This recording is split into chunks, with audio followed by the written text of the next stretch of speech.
नमस्कार, DCB news में आपका स्वागत और मैं सुरेंद्र सिंह। देखिए आज की महत्वपूर्ण खबरें जो देखना है जरूरी। नमस्कार, आप देख रहे हैं डीसीबी न्यूज में आपके साथ दीवान नौटियाल और इस वक्त मैं मौजूद हूं जौनसार बावर की हाट नगरी कहूँ, हृदय स्थली कहूँ, मिनी स्टेडियम सैया में, जहां पर कि एक सांस्कृतिक क्रीड़ा महोत्सव का एक महाकुंभ लगा हुआ है और आज करीबन तीसरा दिन यहां पर इस खेल कूद और सांस्कृतिक प्रोग्राम का है। आज कहीं ना कहीं आज मुख्य अतिथि के तौर पर जिले की प्रथम नागरिका जिला परिषद अध्यक्षा मधु चौहान और पूर्व राज्य मंत्री प्रताप सिंह रावत जी यहाँ पर मौजूद हैं। और इसके अलावा मैं आपको बताते चलूँ कि आज ओपन का यहाँ पर फाइनल हो चुका है, जिसमें कि ककाड़ी और जिंद हरियाणा जो है फाइनल में आपस में टकराई थी और उन्होंने जो कहीं ना कहीं एक प्रतिस्पर्धा उनके बीच में देखने को मिली, वो बहुत ही करीबी से उन्होंने जो उस मैच को हमने देखा और उस मैच में जो है हरियाणा जिंद जो है वो मैदान मारने में सफल रही है, यहाँ से जो है प्रथम प्राइज लेने में सफल रही है। इसके अलावा आज अभी भी देख सकते हैं, अभी वो जो गाँव वाइज जो प्रतियोगिता है वो यहाँ पर चल रही है। गाँव वाइज की प्रतियोगिता का मैं जिक्र करूँ तो विशेषकर इस प्रतियोगिता को इसलिए रखा जाता है क्योंकि खासतौर पर इसमें गाँव की प्रतिभाओं को निखारने का उद्देश्य किया जाता है। और मेरे साथ यहाँ मैं जाने की कोशिश करूँगा मधु चौहान और राज्य मंत्री प्रताप सिंह रावत जी से इस प्रोग्राम को लेकर, इस कार्यक्रम को लेकर उनका क्या कहना है, तो आइए सीधा ले चलते हैं उनके प्रतिक्रिया की ओर। देखिए, पहले तो मैं आपके चैनल के माध्यम से सैया वैली क्रीड़ा समारोह की जो समिति है उनको धन्यवाद देती हूँ कि आपने मुझे जो इस आयोजन आने का मौका दिया है। और जब मैं यहाँ पे पहुँची हूँ तो मेरे को अभी पता चला कि यहाँ पे जो है उस तरह वो जो खिलाड़ी जो कि प्रो में खेल चुके हैं, इंटरनेशनल गेम्स खेल चुके हैं, वो भी यहाँ पर आए हैं। तो मुझे लगता है कि भविष्य में ये समारोह जो है बहुत बड़ा रूप धारण लेगा। और जैसा कि आपने कहा कि कबड्डी जो है भारत का जो मेरे ख्याल से बहुत पुराना खेल है और बहुत स्फूर्ति की इस खेल में ज़रूरत होती है।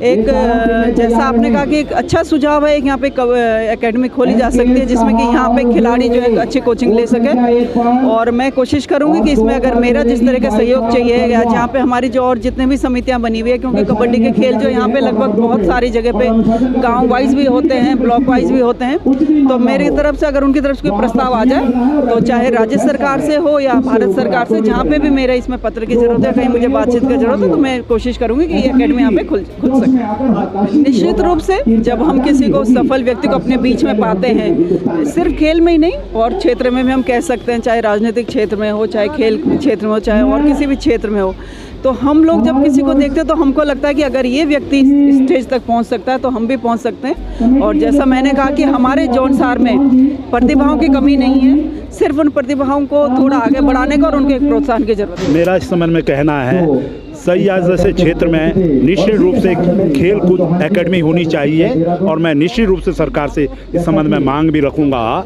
और जहां सैया में आज ये जो खेल प्रतियोगिता हो रही है कबड्डी की, जिसमें कई प्रांतों के खिलाड़ी यहाँ आए हैं और कम से कम 10-12 प्रांतों के खिलाड़ी आए हैं, ये जौनसार बावर का सौभाग्य है। मुझे बहुत अच्छा लगा क्योंकि सैया जौनसार बावर का हृदय स्थल है और मैं चाहता हूँ कि यहाँ मिनी स्टेडियम का निर्माण हो। और मैंने अपने संबोधन में इस बात को कहा भी है, अगर यहाँ के स्थानीय लोग मेरे पास इस तरह का कोई प्रस्ताव लाते हैं तो मैं निश्चित रूप से अपनी सरकार से यहाँ मिनी स्टेडियम निर्माण के लिए कार्रवाई निश्चित रूप से कराऊंगा।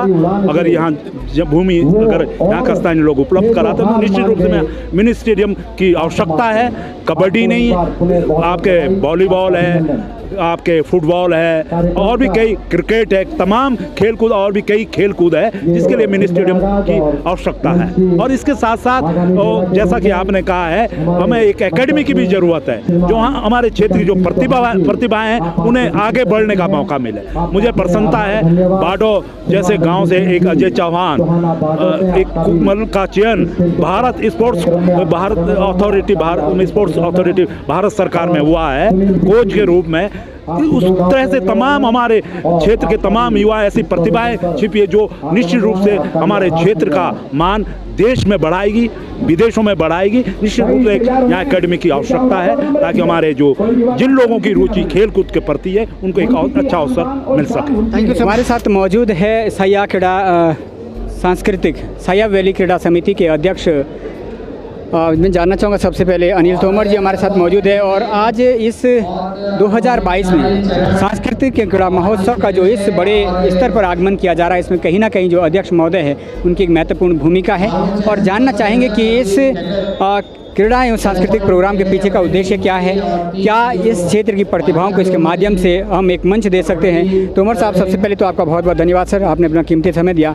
जानना चाहूँगा जिस तरीके से यहाँ बड़ी बड़ी प्रतिभाएँ खेल जगत की पहुँची थी और ये खूबसूरत सांस्कृतिक प्रोग्राम भी आपने यहाँ पर किए थे, क्या उद्देश्य समिति का है आगामी समय के लिए इस मंच के माध्यम से देने का?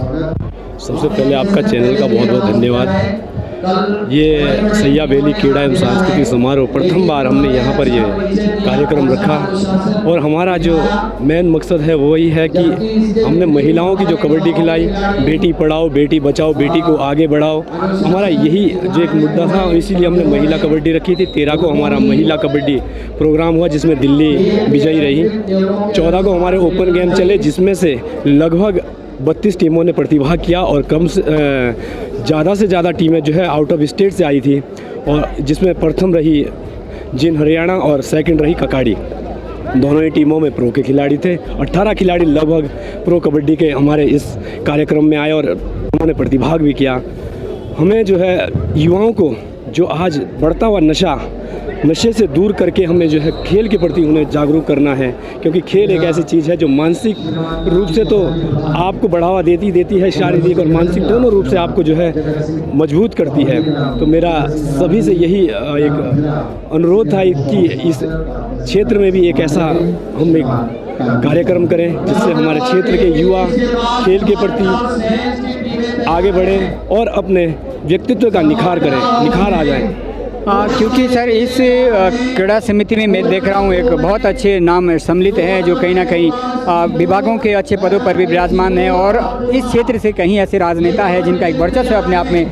क्या तोमर साहब ये प्रयास किया जा सकता है, हमने मधु चौहान से भी पूछने की कोशिश की थी कि आगामी समय में इन प्रतिभाओं को, जौनसार बाबा की प्रतिभाओं को निखारने के लिए एक एकेडमी का यहाँ पर खुलना अति आवश्यक है जो कि एक मंच हो सकता है नई प्रतिभाओं के लिए।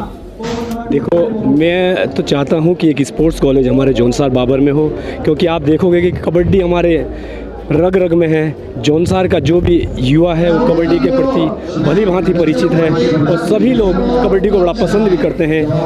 कहूँ मैं तो ये हमारे क्षेत्रीय एक खेल है जो जैसे एक राष्ट्रीय खेल होता है वैसे हमारे क्षेत्र का एक कबड्डी एक हमारा एक खेल बन चुका है और हम चाहते हैं कि हमारे यहाँ से ऐसे युवा, ऐसी हमारी बहनें, हमारी छोटी बिटियां या भाई बहन ऐसे आगे निकलें जो अंतर्राष्ट्रीय राष्ट्रीय स्तर पर जौनसार बाबर का नाम आगे करें। इसीलिए हम लोगों ने जो प्रोग्राम रखा था कि बाहर से जो प्लेयर यहाँ आए उनसे कुछ सीख मिले, उनसे हम कुछ प्रेरणा लें और हम भी आगे जाके ऐसे प्रो कबड्डी में या राष्ट्रीय स्तर या अंतर्राष्ट्रीय स्तर पर। आपने जिक्र किया ये क्षेत्रीय एक खेल था, लेकिन आज के समय में ये राष्ट्रीय अंतर्राष्ट्रीय स्तर पर ख्याति प्राप्त कर चुका है। ऐसे में क्या उम्मीद है आपको जौनसार बाबर से, इन बड़े खिलाड़ियों से यहाँ से सीख कर कुछ नई प्रतिभाएँ आगे आएगी और जौनसार का नाम, उत्तराखंड का नाम, भारत का नाम कबड्डी के क्षेत्र में आगे बढ़ाएगी?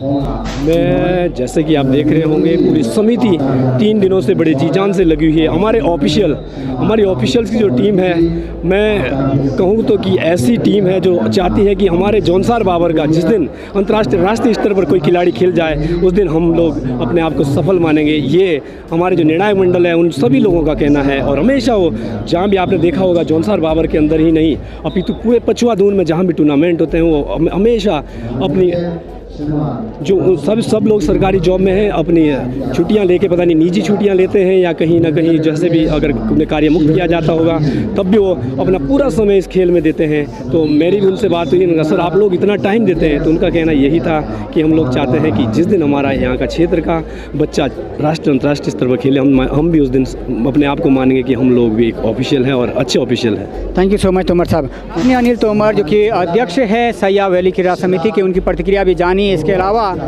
आपने जिला पंचायत की प्रथम नागरिका मधु चौहान की प्रतिक्रिया जानी और रावत जी की प्रतिक्रिया जानी। जो हम जिक्र करना चाहेंगे कि तमाम आज ऐसी प्रतिभाएं हैं जौनसार बाबर के भीतर। हम नैन्सी बिस्ट की बात करें, हम कोरवा की समृद्धि की बात करें, हम विभिन्न फील्ड में प्रशासनिक क्षेत्र में लीला चौहान की बात करें, हम सामाजिक क्षेत्र में पूजा राठौर की बात करें, तो जौनसार बाबर में ऐसी तमाम प्रतिभाएं हैं। और हमने यहाँ से देखा महिला खेल में, महिला कबड्डी में जो जीत कर निकली है वहाँ भी बेटियाँ, कई सारी बेटियाँ जौनसार की थी जो यहाँ पे अच्छी प्रतिभा कर पाई है। हमने खेल के क्षेत्र में बाढ़ के उस युवा को भी देखा है जो आज कहीं ना कहीं कोचिंग देने के लिए तैयार है। हमने प्रेम सिंह बिष्ट को देखा है जौनसार की जो प्रो कबड्डी के स्तर पर अपना नाम दर्ज करवा चुके हैं। ऐसी प्रतिभाएं जौनसार में मौजूद है और ऐसी प्रतिभाओं के लिए यदि एक मंच मिले तो उस मंच के माध्यम से वो न मात्र जौनसार बावर का, न मात्र प्रदेश उत्तराखंड राज्य का, बल्कि देश का भी नाम रोशन कर सकते हैं। तो खास खबर के साथ आप देख रहे थे